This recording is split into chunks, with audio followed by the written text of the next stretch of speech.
క్యాపిటలా? Yes. ఏం capital అది? అది సంక్షేమ రాజ్యం. ఇది ఎగ్జిక్యూటివ్, ఇది బ్యూరోక్రసీ రాజధాని హైదరాబాద్. ఇండస్ట్రియల్ రాజధాని మేము గద్వాల మక్తల్ ఏరియాని చేద్దామని. మొత్తం జనమంతా పోయి కడుపు పట్టుకొని బువ్వ కోసం బొంబాయి పోయింది ఆ ప్రాంతం కాబట్టి, తిండి లేక. అదంతా ఎడారి ప్రాంతం కాబట్టి ఆ ప్రాంతాన్ని ఇండస్ట్రియల్ రాజధానిగా, బ్యూరోక్రసీ ఎగ్జిక్యూటివ్ రాజధానిగా హైదరాబాద్గా, మేడారాన్ని సంక్షేమ రాజధాని, మేడారం నుంచి మదిర, మేడారం నుంచి మంచిర్యాల పైన ఆ ఉత్తర తెలంగాణ ఆదిలాబాద్ నుంచి భద్రాచలం వరకు ఉన్న అటవీ ప్రాంతం మొత్తంలో ఒక సెంటర్ పాయింట్ మేడారం. మేడారాన్ని సంక్షేమ రాజ్యంగా మొత్తం ప్రజలకు సంబంధించిన ఆల్ స్కీమ్స్ ఆ మేడారాన్ని క్యాపిటల్గా మార్చితే ఒక 2000 ఎకరాలని డీఫారెస్టింగ్ చేసి అక్కడ ఒక క్యాపిటల్ నిర్మించి థీమ్ పార్క్ని కడతాం ఫస్ట్. అంటే డైరెక్ట్గా ఫిజికల్గా పగిడిద్దరాజు ఎవరు ఎట్లుంటాడు, అతను గెటప్ వస్తుంది. మేడరాజు ఎట్లుంటాడు, ఆ తర్వాత వాళ్ళ బిడ్డలు నాగులమ్మ సారలమ్మలు ఎట్లుంటారు, కొడుకు జంపన్ ఎట్లుంటాడు, ఎట్లా దూకి చనిపోయిండు అడవుల్లో, ఆ వాగులు ఎట్లా చంపాడు సంపెంగ వాగులు, యుగంధరుడు వచ్చి ఎట్లా చంపిండు వెలమరాజు, ప్రతాపరుద్రుడు ఎట్లా ఆదేశాలు ఇచ్చిండు, కాకతీయ సామ్రాజ్య సేన ఎంత పెద్ద ఎత్తున బయలుదేరి అగ్రవర్ణ సేన అణగారిన కులాల సేనతో యుద్ధం చేసి ఎట్లా అణగారిన వర్గాలు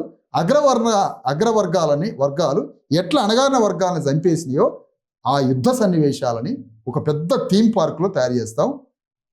మేము తెలంగాణలో గవర్నమెంట్ ఫామ్ చేస్తే కోట్ల రూపాయలతో అవతార్ సినిమా దర్శకుడు ఎవరు, కెమెరూనా, ఆయనతోటి సమ్మక్క సారలక్కల స్టోరీ చెప్పి ఆయనతో సినిమా తీపిస్తాం. ఎందుకంటే ఆ భావజాలాన్ని ఆ సినిమా దర్శకుడితోటి, లేదంటే ఉద్దండులైన వాళ్ళు తెలంగాణలో కూడా ఉన్నారు పెద్ద పెద్ద డైరెక్టర్లు, ఆ డైరెక్టర్లను కూర్చోబెట్టి కూడా చేపిస్తాం. శంకర్ లాంటి వాళ్ళని కూర్చోబెట్టి, ఎన్ శంకర్ లాంటి వాళ్ళని.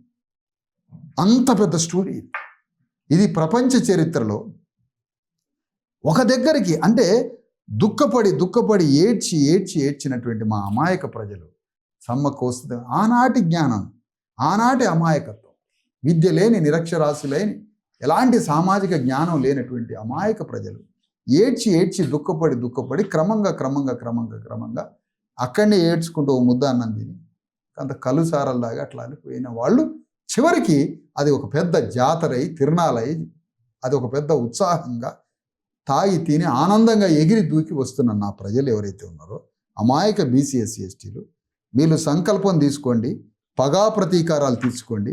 చంపినటువంటి వెలమ రెడ్డి కమ్మ రాజ్యాల మీద పగా ప్రతీకారం తీర్చుకోవడానికి, తిరిగి సమ్మక్క రాజ్యాన్ని పునర్జీవింపజేయడానికి బ్యాలెట్ బాక్స్లో ఉంది సమ్మక్క రాజ్యం. మనం ఓటేస్తే సమ్మక్క బయటికి వెళ్తుంది. ఇది నా ప్రజలకు ఇచ్చేటువంటి విషయం సార్. ఈ సందర్భంగా వాళ్ళకి మౌనం పాటించాను నేను ఆల్రెడీ. ఓకే.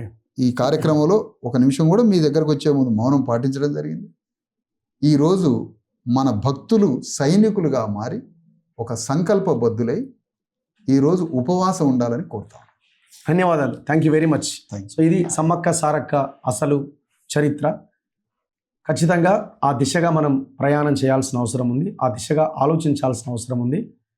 ఖచ్చితంగా అక్కడికి వెళ్ళి సెల్యూట్ చేయండి, నమస్కరించినా సెల్యూట్ చేసినా రెండు ఒకటే అని నేను అనుకుంటున్నాను. తప్పేం లేదు.